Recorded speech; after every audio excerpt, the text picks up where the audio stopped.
Alrighty. Well, we got about 5 minutes before we officially open up to the public. I work with Chicago Coalition of the Homeless. At about 4:15, Brian is going to share testimony and also his poem. Educating, advocating, different speaking platforms and panels. Will you fight with us for permanent housing solutions, and will you talk to your colleagues?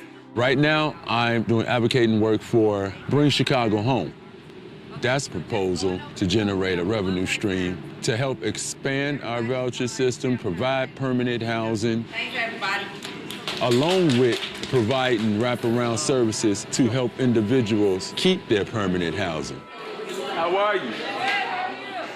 A little nervous, but you know. You feeling good? Yeah. You want to practice? That's what I'm about to do. Just get a feel for it. I had no idea the connection and the bond that I would begin to take with the staff. I just was like coming and just kept participating with the grassroots leader meetings. Hey, baby, how are you? I'm fine. Just bridging the gap about housing situations, advocacy work, and just getting to learn me. Start with the Bring Chicago Home proposal, which is increasing of the real estate transfer tax. Properties over $1 million. We know that permanent housing and supportive services is a proven solution to keep people in stable housing. Let me tell my story. Then she introduces myself. And why it was important to me. I'd like to introduce our first speaker, Mr. Brian Rogers.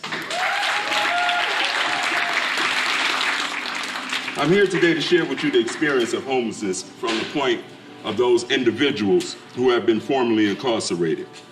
I'm also speaking on the importance of stable housing and how it can impact the lives of formerly incarcerated individuals for the better. As I rotated in and out of the prison industrial complex, the question was, what is the common denominator that keeps me coming back to the prison system? Each time I had those good intentions and preparedness. I had the tools that I learned from different programs I attended and the motivation to match it. What I didn't have each and every time I was released from prison was stable permanent housing. You see, stable housing, it provides the opportunity for individuals such as myself to build a stable life, step by step. Remember, it took years to get in this position. What does it mean to you for someone to have stability? To mess my life up, so it's gonna take years to fix it.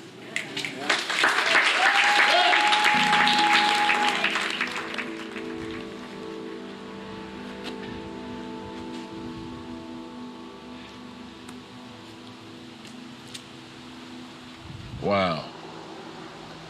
That household in particular, Mr. and Mrs. Collier, my childhood friend Dex, she gave me a place to stay one time when I got released. She said, hey, look, I know your mom. You grew up down the street. I know you. And she allowed me to stay in her household. That was really nice of her. When I realized that I did not have a place anymore, I reached out to people who were in my community. In spite of whatever they were going through, they still knew me, I knew them, and this neighborhood was real tight-knit. So all of us knew each other.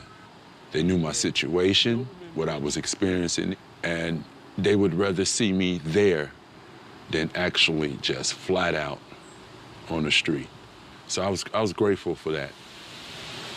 The individuals on this block, they were all like family. This is my foundation. This is what I want my life to be. These homes, having a home. This is where I come from. So I know what it feels like to live in one of these houses, to have a decent job, to get up, go to work, to have responsibility, to live life instead of surviving. When you're homeless, that's what you're doing.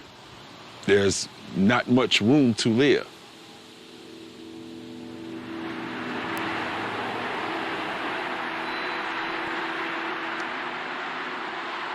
When I got out, And as soon as I got off the train, I seen that it was a problem. As soon as I got home, I saw that. I mean, it was just clear as day. There was no hiding that. It was a homeless crisis. That problem there has been looming for several administrations now. It just was on the back burner. Homelessness on all different levels, all different ages, all different races. Native Chicagoans, migrants, individuals returning home from prison, veterans, whether it's people that's in these tents across our communities, whether it's people that's living doubled up because they just simply can't afford to be on their own yet. And the lack of sheer affordable permanent housing, period.